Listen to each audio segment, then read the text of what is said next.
Good evening, welcome to TDM Talk Show. Gaming revenue has increased by 19% in 2017. It was the first annual gain since 2013, and the 265 billion pataka mark was the highest in 3 years. To look at the past year and delve into what to expect from the new year, we are joined by analyst Grant Govertsen, Managing Director at Union Gaming. Grant, welcome to the show. Thank you very much for joining us. Thank you and Happy New Year. And Happy New Year. Here we are again, off to a new year following a bullish 2017. This 1/5 year-on-year increase ends up being even better than your expectations.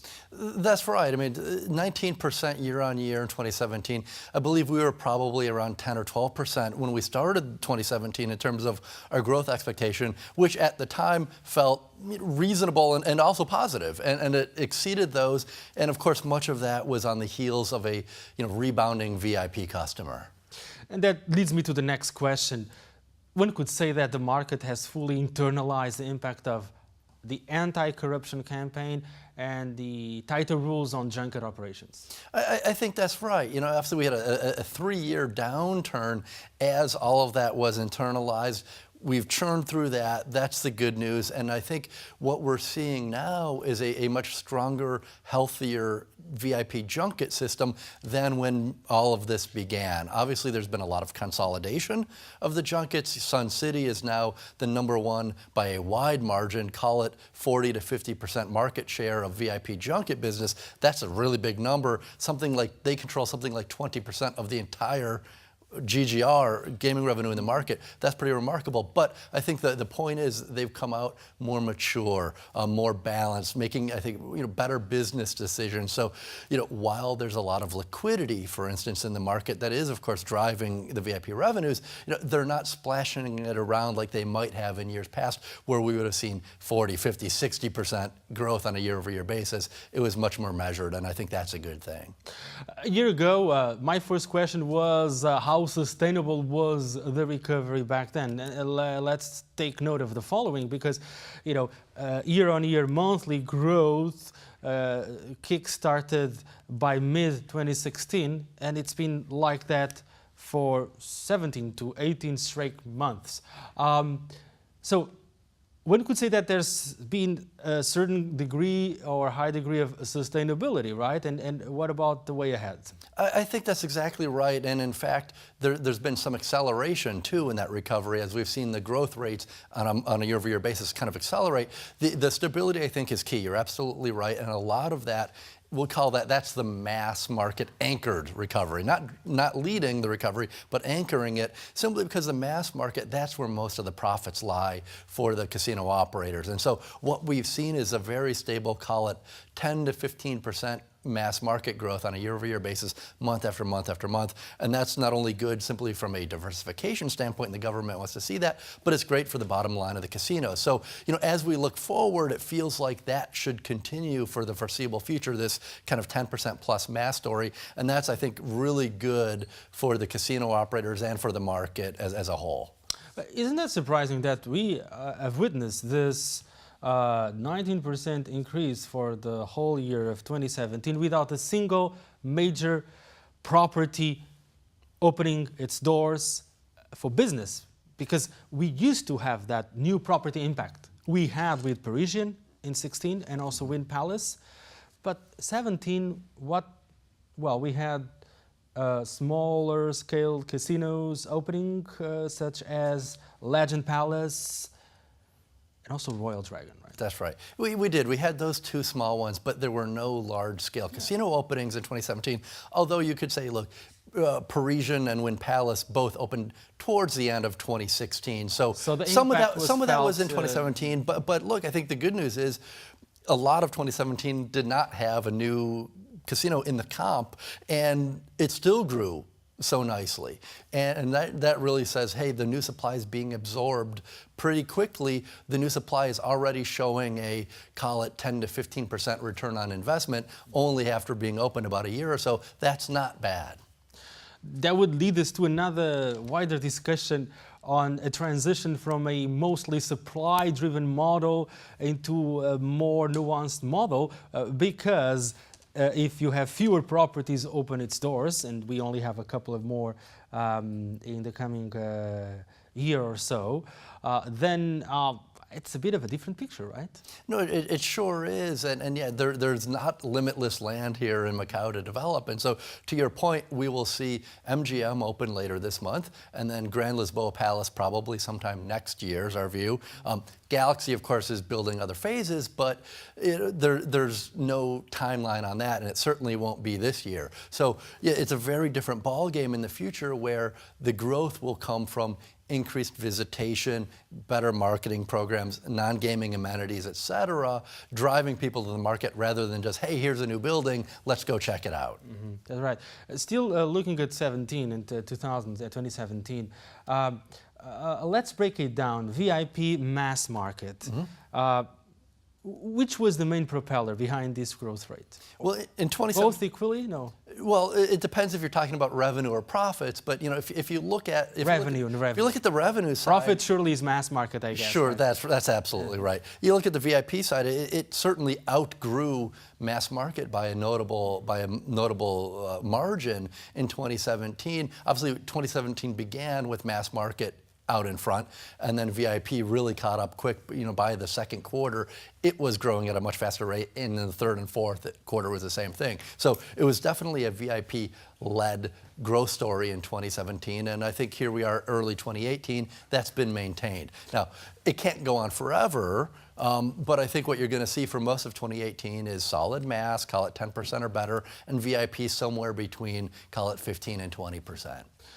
So the question is, are high rollers back? Will Macau be back to the, I don't know if we can call them good old days, or the days when the sky seemed to be the limit and money kept on pouring in, and or not? This is a different time. It's yes and no. I mean, the anti-corruption period. That's right. Look, I don't think we're going to see a return to the same absolute dollar level of VIP gaming revenue that we saw, call it 2013, right? We're still massively below that number, even after growing 20+%, and even if we grow another 20% this year, we're still well below the peak. Now, of course, the reality is, though, we're going to return to peak profitability before we return to peak revenue. So it's a very different mix, and again, that's driven by the mass market story. So I think, you know, VIP, while it's a great, you know, it's great optically, and of course investors look at, hey, what's the revenue picture going to be like, and that's driven a lot by VIP. The reality is, profit story tells it's a different story, and that's mass market. So still talking about VIP vis-a-vis mass market, if we look at the official figures, we can see, if I don't get it wrong, that it was around 58 VIP versus 42% mass. But it's a more nuanced picture, right? That's right. It's a much more nuanced picture, and our view is it was actually really close to 50-50 for all of 2017, simply because some of the premium mass revenue reported by the casino operators gets classified as VIP in the eyes of the government. That's a very unique smoking versus non-smoking dynamic. So, but I think the point is, it's roughly 50-50 today. However, with VIP growing faster, we would expect to see VIP account for maybe 52 or 53 or 54% of revenue this year, and mass, call it, you know, 45, 46, something like that in 2018. You mentioned smoking, and I got to ask a question about the smoking lounges. We have the new law in effect, and specific regulations coming, and the new lounges, venues to be operating throughout the year, later in the year. Has it been in a way absorbed? I mean, is it a factor? I mean, you know, that's actually a great question, and I think the answer is we don't know yet. Because if you look back at the mass market smoking ban, which is already a couple years old, that happened as the Macau market was just in a free fall. So it's tough to say how much of the decline is smoking versus anti-corruption versus, you know, take your pick. Yeah. And so we really don't know. Now, what we'll see exactly 1 year from now, when all the casinos have to have smoking lounges in VIP, you can't smoke at the table anymore, then we're really going to see what the impact's going to be. I think it will probably be a couple percentage points of VIP might go away simply because it's now less interesting or it's harder, or just if you're a gambler, you used to smoke at the table. Now you have to physically stop playing, get up, go smoking, and maybe when you're having a cigarette, you decide, well, let me go to dinner instead. And so that could have it certainly won't have a positive impact on GGR. It can only have a negative impact. So time will tell, but I'm guessing it's going to be a couple hundred basis points, 2, 3, 4%. Mm-hmm. Now, looking ahead, you were saying, well, we have MGM Cotai opening later this month, but with a grand opening ceremony scheduled for the 13th of February, just a couple of days before Lunar New Year. What to expect from the impact? Will there be an effect, market effect, by having this new large-scale property? I think it should be beneficial. I mean, not just for the market, but specifically for MGM China, simply because they've been the smallest of the 6 operators, and so having a presence on Cotai meaningfully increases their revenue and cash flow. So that's a great story for them. But when you look at the property, the MGM Cotai property, it really is bringing on a few unique elements, or several unique elements, not the least of which is this really technologically advanced theater, the likes of which have never been seen in Macau. So I think that should be beneficial from an entertainment perspective. But when you think about the market as a whole, occupancies are still north of 90%. And so that tells you that, hey, the market can absorb some new supply in terms of overnight guests. And of course, what we've been seeing over the past year or more is more overnight guests coming to Macau. So you certainly could use more room supply, and that's exactly what MGM is going to bring online. Talking about non-gaming entertainment, how is it working? We've had some experiments, we had some success cases, failures. Surely there's always the case. But let's say, for instance, in terms of big shows, the House of Dancing Water has seen better days in terms of attendance and also in terms of what's been offered. There have been some complaints with regards to a sort of perception of a bit of a downsizing of the product. Now we have MGM Cotai with a theater. One could expect shows. But is it gaining traction truly, this kind of model? I think you're seeing some traction in non-gaming, not necessarily all in entertainment. Some of it's in food and beverage, for instance, Galaxy being the best example of that.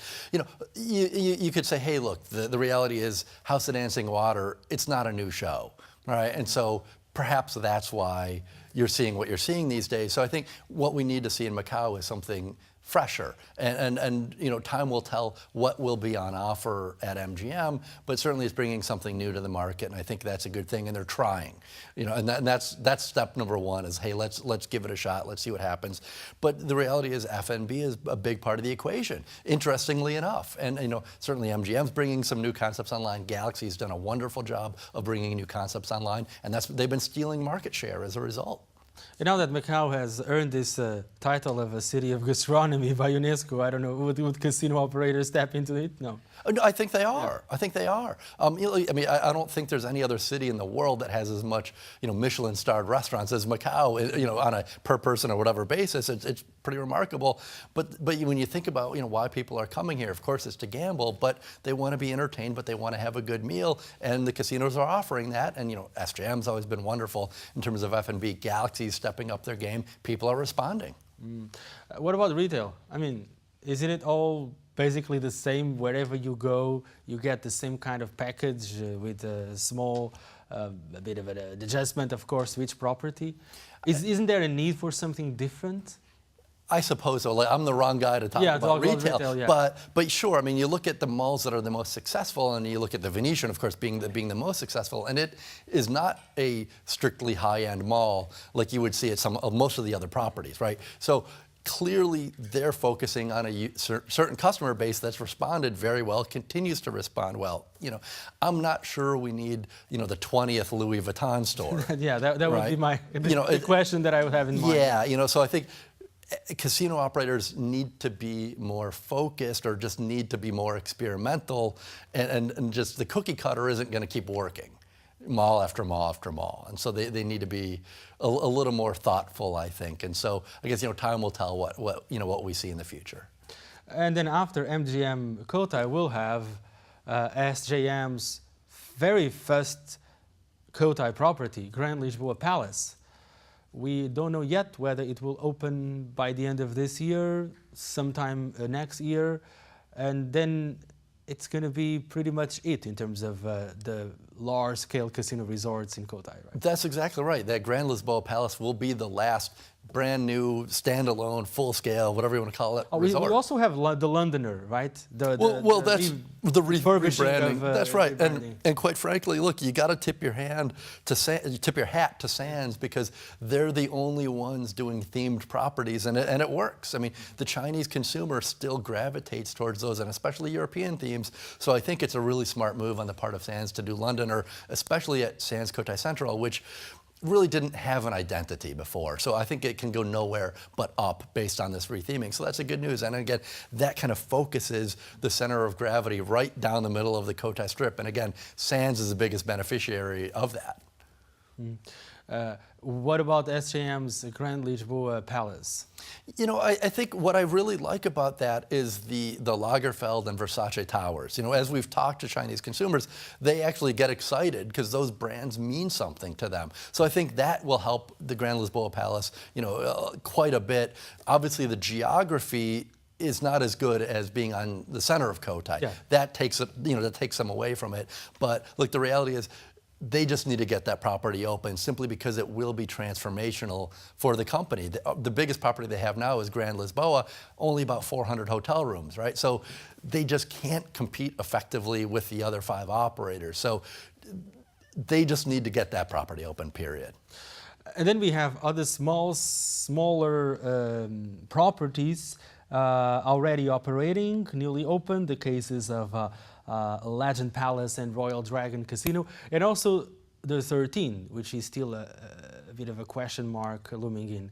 What's your take on the other kind of players who are also coming into the market? Sure. Obviously, all of those are small scale in nature. I mean, we're talking about VIP based or VIP oriented. Some are, yeah. I mean, we're talking about a few dozen table games versus, you know, hundreds of table games. So, you know, probably won't have massive impacts on the market. Right. Although, you know, properties like the 13 are very unique in that they're going after a customer that's clearly more high end than, say, other parts of Cotai. So, you know, the good news for a property like that is the high end of the market is doing the best right now. So again, much like Grand Lisboa Palace, it behooves them to open as soon as they can.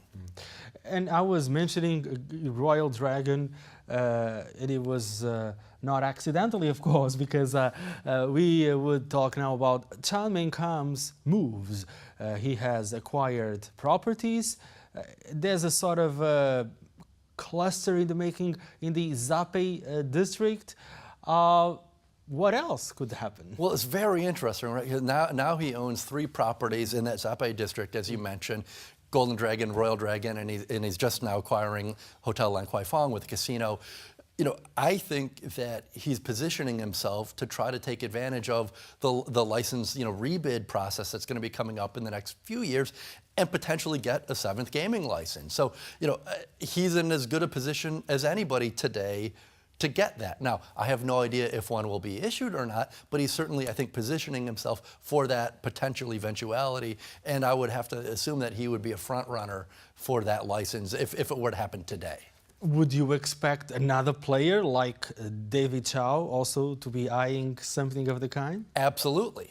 Yes. I mean, there's only a handful of potential licensees who already have a presence in Macau. So, you know, clearly, that if there is a 7th license, it will be exceptionally highly coveted, right? I mean, they're priceless, let's be honest. So, you know, I think you're going to see a lot of jockeying over the next couple of years, maybe some further mergers and acquisition activity to try to, one of them wants to be the biggest, and that will, you know, is an advantage going into whatever the process of a new license may or may not be. This is also related, of course, with the question of the third-party arrangements. These 2 players, Chan Meng-kam and David Chow, have, of course, agreements with SJM, so their casinos are under SJM's license or concession. But of course, then you got the property, and there's an agreement in terms of revenue sharing agreement. And then when we're looking at 2020-22, the road to 2010-22, we're talking about concessions and sub-concessions expiring. This is also on the table, right? Sure it is. I don't think we're probably going to see much this year, but things have to start heating up prior to the expiration of SJM's license in early 2020. Time's going to tell, but my best guess is that you're going to see an extension of the SJM/MGM to 2022. So they're all aligned, and then that's right. There will be a tender. That's right. Now, at the same time, while there will be a rebid process of one sort or another, I have a hard time imagining you won't see the same 6 licensees in 2023, right? So I think you're going to see them. But again, the wild card is, will there be a 7th license? And I think that's a very realistic possibility, and that's going to be very interesting to watch. You deal with market sentiment, investors, and I'm sure that's going to be the talk of the town, 2020, 2022. How anxious are they? Well, investors obviously care about it. Now, if you look at the stocks, how they've been behaving over the past, call it 2 years, they've all been just on a steady climb up for the most part. And so investors, I think, are more or less saying, hey, look, we know that this event is upcoming, but we expect everybody to retain their license. It's an overhang for sure. Investors do care about it, but I think they attribute a fairly low risk to that. And even I think the introduction of a 7th license, it presents a greater risk for SJM than it does to anybody else. Because to your point, whether it's the Golden Dragon Group or Macau Legend, they pay a toll, right, to SJM, and that would go away if one of them were to get a license, or if Paradise Entertainment were to get a license, for example. Now that we are just perhaps 2 years away from having all those large-scale properties up and running, what's next in the coming decade? I mean, for the post-2020, post-2022 situation and picture, once we have the new concessions or sub-concessions, or the renewed somehow concessions and sub-concessions under a new format, whatever. What to expect? There's not much land available for casino development, right? Apparently. That's right. Now, if you're the Louis family, you're as happy as a clam, because Galaxy is the only operator that does have land left. So their development story continues for several more years. And so I think Galaxy is the one to watch. Look, they're going to be, in all likelihood, the #1 market share operator in Macau. Great story for them. For the other operators, you will see a few small-scale phase 2s. For instance, Wynn has a little bit of space left on Cotai. I think MGM will too. Studio City could build, but we're not talking about full, standalone properties, right? We're talking about expansions other than Galaxy. So at that point, I think Macau becomes an infrastructure story, right? It's getting the bridge open. It's getting the light rail moving around Macau. It's getting Hanshin Island built out and developed in a much more meaningful way than it is today. All of that either helps drive visitors to Macau or helps move visitors around Macau once they come here. But yeah, the point is, beyond 2022, for the most part, it's going to be how many more people can we get to come to Macau, and how do we get them around once they're here? You mentioned Hanshin. What's in it? I mean, for Macau and for the Macau gaming and hospitality industry? Well, I think the government in China is laser focused on the Pearl River Delta, the Greater Bay Area, and making it a success. And of course, Hanshin Island is a big part of that.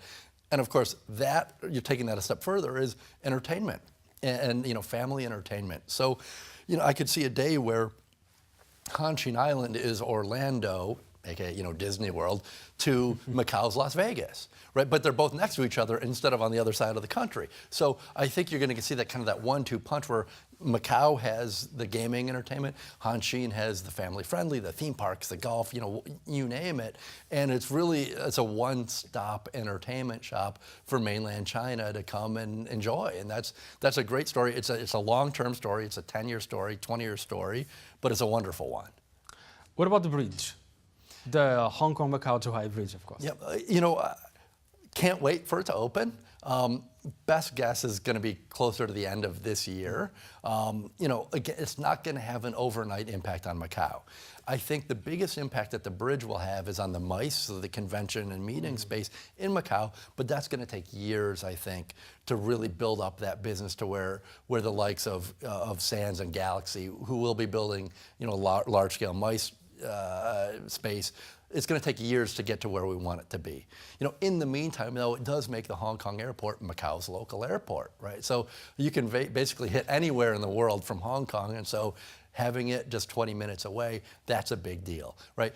Taking it the other direction, when you think about the rail that's being extended from Gongbei over to the Zhuhai airport, also a very big deal, because now an internal mainland airport is also Macau's local airport once it's connected via rail, which will just be a few minutes away. So all of that is really positive for Macau on a long-term basis. And so again, as we sit and think about what Macau is going to be like, sometimes it's hard to imagine, but I think the reality is you have to be bullish simply because China wants the greater Bay Area to work, and Macau is a big part of that. And connectivity is the name of the game. Huge. It's a big, big part of the name of the game, right? It's just you got to get people here, and that's the best way. What about risks? There's always a number of risks, political factors. Sure. Tighter rules on junket operations, and something else. Yeah, gosh, it could be anything. Obviously, a lot of them are political. Some of it's capital controls, right? Could there be further restrictions on bank cards, for instance? We've seen some, they haven't had an impact, but that doesn't mean they won't have an impact in the future, right? What if VIP accelerates to 50%, right? Maybe the government takes notice and says, hold on a second, that's a little too much. So there are numbers of things that could happen. Obviously, what about Korea? Right? If something bad happens there, that could be problematic. So some of those are just really, way out there. But, I think for Macau, though, the political risk is probably the biggest one. So, of course, because it all depends on what goes on across the border. Mainland China and the politics coming from Beijing and the guidelines and the specific policies and the impact of those policies, right? I think that's right. But I would temper that with, while we might see on occasion some short-term pain due to some policy, the reality is Beijing does want the Greater Bay Area to succeed, and Macau is an integral part of that. So I think, you might see some bumps in the road on occasion, but generally the trajectory is up. And of course, we also have domestic factors, especially when it comes to infrastructure development, social infrastructure, transportation infrastructure, and the problems that we've been facing and the gridlock situation in some cases. That's a factor playing also a role here, right? No, it sure is. And look, I don't envy the government because it's not easy, right? And obviously things like getting the light rail completed on Cotai, but also built on the Macau side, I think will be very instrumental in the future, right? Because if you want Macau to succeed, that means more people have to come here, and that means the infrastructure has to keep up. And things like the light rail will certainly be helpful.